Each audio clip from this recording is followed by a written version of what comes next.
السلام عليكم ورحمة الله تعالى وبركاته ودنا يتكبراችሁ የካይ ፋሚሊ ቤተሰቦች እንዲሁም ገና ቤተሰብ ላልሆናችሁ ወንድምና እህቶች በሙሉ ዛሬ አንድ ጀግና ይዘንላችሁ መተናል። ይህ ጀግና ስሙ ሰላሐዲን ይባላል። ፍልስጤምን ከመስቀለኞች ነፃ ያወጣው ይህ ጀግና ሰላሐዲን በ1137 ዓመተ ልደት እንደተወለደ ይነገራል። የሰላሐዲን ሙሉ ስሙ ሰላሐዲን አልአዩቢ ይባላል። አባቱ ነጅበዲን አዩቢ ደፋር የጦር መሪ ነበር። ሰላሐዲን ከልጅነቱ ጀምሮ አልቁዱስ ነፃ ማውጣት ህልም አድርጎ ዝግጅቱን ያደርግ ነበር። ሰላሐዲን የአዩቢዎች መንግስት መስራች ሲሆን አብዛኛውን የአረብ ክፍል በመንግስቱ ስራ አስገብቶ ያስተዳድር ነበር። ሰላሐዲን ጀግና የኢስላም ጦር አዛዥ እንዲሁም በዋናነት በምህረቱ፣ በትዕግስቱ፣ በአዛኝነቱም ጭምር ይታወቃል። በዚህ ባህሪውም የተነሳ በሙስሊሞች ዘንድ ብቻ ሳይሆን በካፊሮች ዘንድም ጭምር ታላቅ ክብር ነበረው። በ1169 የግብጽ ሰራዊት አዛዥና የፋጢሚድ ቪዝር ሆኖ ተሾመ። ከዚያም በ1171 የሺአውን መንግስት በመገልበጥ ሶሪያ፣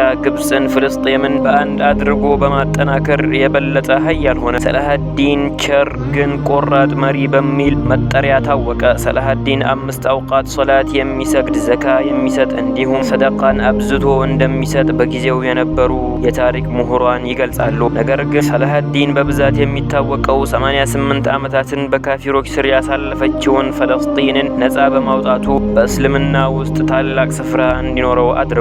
ሰላሐዲን በወረሃ ሐምሌ 4 በ1187 በሰሜን ፍልስጤም ላይ በተደረገው ውጊያ ድል ካገኘ በኋላ በ3 ወር ጊዜ ውስጥ በጣም ብዙ ግዛቶችን ተቆጣጠረ። ጥቅምት 2 1187 ኢየሩሳሌም ወይም የአሁኗ ፍልስጤም ሰላሐዲን እጅ የገባችበት ታሪካዊ የድል ቀን። ሙስሊሙ ነዋሪዎች ላይ ምንም አይነት ጉዳት እንዳይደርስ አዘዘ። ክርስቲያኖቹም ደህንነት፣ ሰላምና ብልጽግና እንደሚሰጥ ቃል ገባላቸው። 1099 የአክፍሮት ኃይላት ፍልስጤምን ሲይዙ ሙስሊሞችን የጨፈጨፏቸው ቢሆንም ነገር ግን ሰላሐዲን ወደ ፍልስጤም ሲገባ አልዘረፈም፣ አልገደለም፣ በቀልም አላሻም ነበር። ሰላሐዲን ያልተያዘች አንዲት ታይር የምትባል ከተማ ነበረች።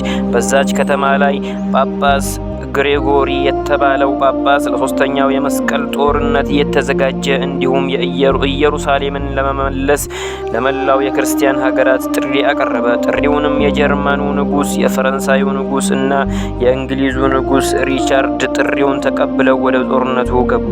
ከብዙ አድካሚና አሰልቺ ጦርነት በኋላ የካፊር ሰራዊቶች ተሸነፉ።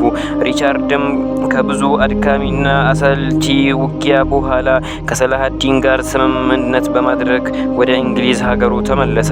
በመጋቢት 4 በ1193 በ55 ዓመቱ ፍልስጤምና መስጂድ አልአቅሷን የከፈተው ሰላሐዲን አዩቢ ወደ አኺራ ሄደ። አላህ እሱንም የጀነት ይበለው እያልኩኝ ፍልስጤምንም የሰላሐዲን አይነት ጀግና ይላክላቸው። አላህ ካሉበትም ችግር ነፃ ያውጣቸው። አላህ ወራሪዋን እስራኤልን የሚያሸንፉበትን እድል አላህ ይስጣቸው እያልኩኝ በዚሁ ጨርሳለሁ። ወቢላሂ ተውፊቅ። ወሰላሙ አለይኩም ወረሕመቱላሂ ተዓላ ወበረካቱሁ። ይህንን ቻናል ሰብስክራይብ በማድረግ የኢስላምን ጀግናዎች ታሪክ በየቀኑ እንድንማማርበት በአላሁ ሱብሓነሁ ወተዓላ ስም እጠይቃለሁ።